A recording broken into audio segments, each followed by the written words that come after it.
Hello बच्चों, let's read the question. Find the value of a plus B upon B minus 2a upon a plus B plus a cube minus a square b upon b in bracket b square minus a square. First we have to write the key concept for this question.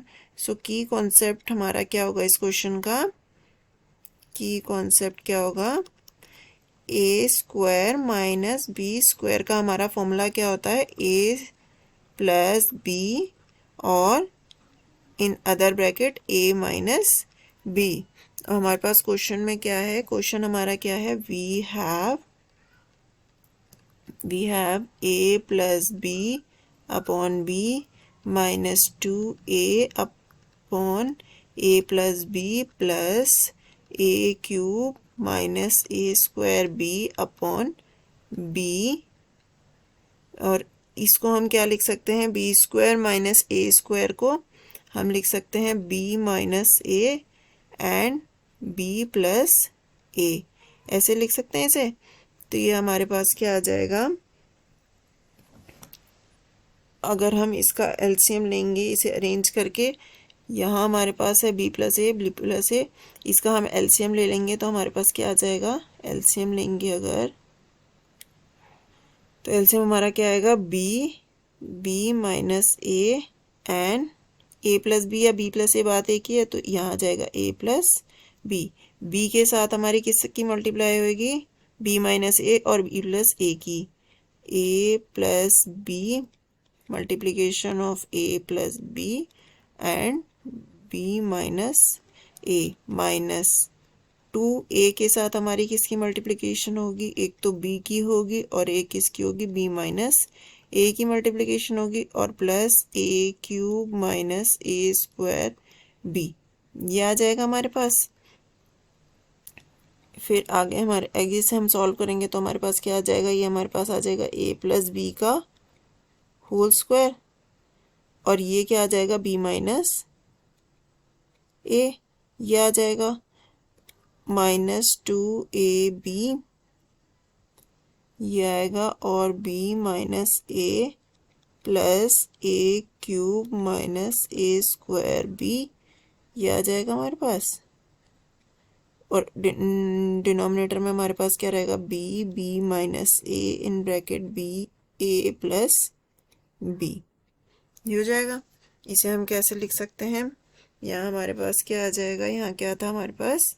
यहाँ था हमारे पास a plus B का whole square और यहाँ था हमारे पास b माइनस a और सेकेंड टर्म क्या थी हमारे पास? Minus 2ab b minus a, minus 2ab in bracket b minus a and third term हमारे पास क्या थी? थर्ड टर्म थी हमारे पास a cube minus a square b plus a cube minus a square b, ये थी। और डिनोमिनेटर में हमारे पास क्या है?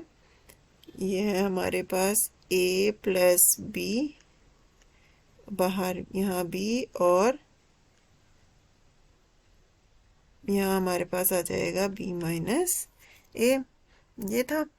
अब इसे हम सॉल्व करेंगे तो हमारे पास क्या आ जाएगा? b की अगर पूरे ब्रैकेट से हम ओपन करेंगे तो हमारे पास आएगा a प्लस बी का होल स्क्वायर क्या होता है हमारे पास?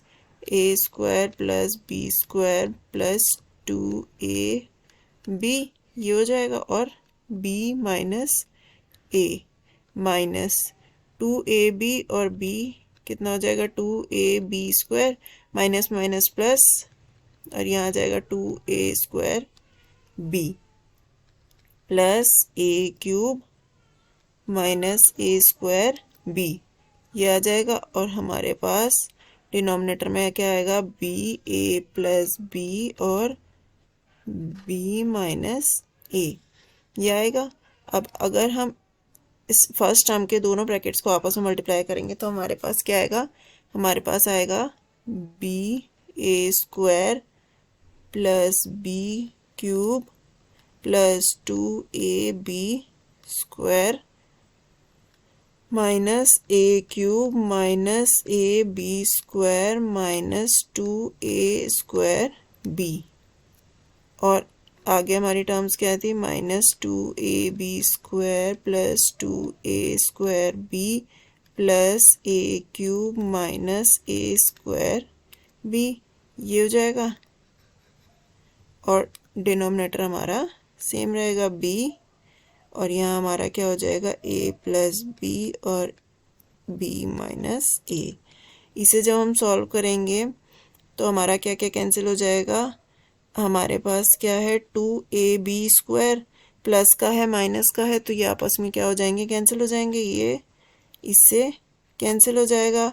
2a² माइनस का, और यहाँ है हमारे पास प्लस का 2a² ये भी आपस में कैंसिल हो जाएंगे, और ab² और माइनस ab² नहीं, ba² और माइनस का ab², ये आपस में कैंसिल हो जाएंगे, ये आपस में कैंसिल हो जाएंगे, तो हमारे पास टर्म्स क्या बचेंगी, b³ माइनस a³ वाला भी टर्म कैंसिल हो जाएगी, तो ये वाली टर्म भी हमारे पास नहीं बचेगी -a³ वाली, तो हमारे पास टर्म्स क्या बच जाएंगी, b³ माइनस ab²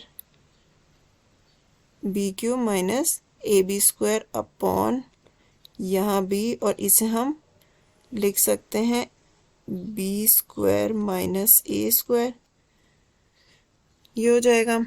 अगर हम इसे मल्टीप्लाई करेंगे अंदर तो हमारे पास क्या आएगा, ये हमारे पास आ जाएगा b³ minus ab² upon b³ minus a²b।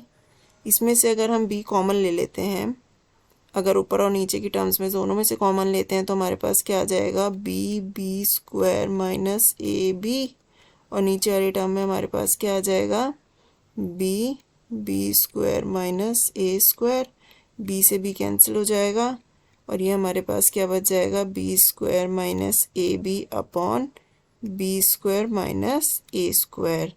तो ये क्या आ जाएगा इसका आंसर। आई होप बच्चों आपको ये सॉल्यूशन समझ आया। Thank you and best of luck.